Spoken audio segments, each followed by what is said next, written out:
Hey there. So, welcome to a yoga tutorial on Revolved Triangle. So, this is a pretty challenging pose for a lot of people. Um, and there's also a bit of a misconception about it too that I would like to talk about today. So, I'll be showing you that with the blocks. So, what happens a lot, and I think that everybody should be using blocks, quite frankly, with this pose. What you may see a lot is that the this pose is taught with the hand to the pinky toe side of the foot many times, and it's taught to be more advanced. But I can tell you the reason that it's harder is because anatomically the body doesn't want to do it. All right, the spine likes to be in a very specific position, meaning that without getting into a ton of anatomy, but just enough for this to make sense, that the spine needs to be on its axis of rotation. So when you're twisting in this way, the spine, everything is lined up. It likes to be in that position. In addition, the sternum and the sacrum need to be in proper relationship. So what that means is that when you bring your hand, I'm going to show you this. When you bring your hand to the pinky toe side of the foot, your torso goes off to the side, and then when you twist, there's the relationship between the sacrum and the sternum. It's off. They need to be in alignment so that if you're folding forward, it's like it's even, not off on an angle, because that's just going to put strain on the lower back. And that's what happens when you go off to the side that way and you're twisting from the low back. So I'd like to show you that from the front and the side view. Okay, so let's just start with my right foot forward, left foot back. So I would like to show you with the block, and like I said, I think everybody really should have a block. Anyway, so when I'm going to show it to you with the block, the block on the pinky toe side of the foot first. So when we rise up, the left arm, I fold forward, I get extension. Now watch what happens immediately. When I bring my hand to the block, do you see how my spine is already, my body's on an angle? There's no other way to do it because that's just the way it is, right? So now when I twist, I'm right on my lower back. My sternum, my sacrum, they're not really in a friendly place right now. So when you're here, watch the difference, right? So you're here and you twist. My spine is even, sternum, sacrum, very happy. They're in good relationship, and we're twisting from the mid body, right? So you can see how my spine is moving on its axis of rotation. Okay, now I'll show you that from the side view. I want you to see the back view. So if I have my block here, and you can see how when I'm twisting, I'm all twisted up, right? And not in a very good way. But now look, if I'm here, what happens, right? I'm here. And I'm not going that deep just to show you can see it right now. I'll show you in a moment when it goes deeper.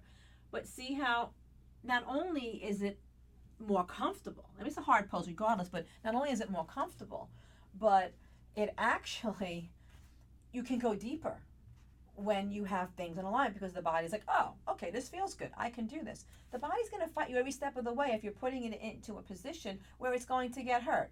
That's why you can't come into some poses sometimes. The body is saying, no way, I'm not going to do that. So this is a really important thing. So I'm going to start with the right foot forward, the left foot back. Have the block on the big toe side of the foot, so you want to do this along with me. So I'm going to rise up with the left arm, deepen the right hip crease toward the wall behind me. Notice how the left hip comes forward. And then we fold forward, bringing the hand to the block. Now, if you don't have a block, use books, use a little table, anything you have to get higher, especially when you're first practicing these alignments. Like I said, I think you always can get a better twist with the block, so I use it all the time. I can do it without the block. I just choose not to. So you see what works for you, okay? So from here, you bring the right hand to the lower back, extend. Now, initially, so how we move into it is we keep this right hip facing down toward the floor, and then I lengthen my spine. It's going to be a small little tiny twist because I don't want to jam into my lower back. That's what would happen if I keep my hip locked down and then just twist from the mid body. It all goes into the sacrum as well. You don't want that. So you keep your hip down and you do a little tiny twist just to feel the contraction on the right and left side of your body. Anytime you twist, you're going to be activating the internal and external obliques. So you know you're doing it right if you feel the near the rib cage. It's the muscles around on the torso working. So I just do a little tiny twist. Okay, I feel this muscle's working. Now I lengthen again. And then as I twist, I let the right hip lift a tiny bit because I want the sacrum to have space to work, to play, right? So then I lengthen, top rib to ceiling, bottom rib to floor. Right hand to my to the top of the chest area, and then I peel it open, and I keep lengthening and twisting from the mid body. I don't jam from the arm. I lengthen and then I twist. The arm coming back too far gives you the illusion you've twisted to the full capacity. So you want to move from here, and you'll find you go a lot deeper if you use the block. If you use it on the big toe side of the foot, and you just let the arm kind of just be decorative there, you're going to see a big difference, right? And then we'll come on back. I'll show you the back view now. I'll do the other side. So same thing. The block's gonna be on the big toe side of the foot. Again, there's never any good reason to bring the block to the pinky toe side of the foot. There really isn't.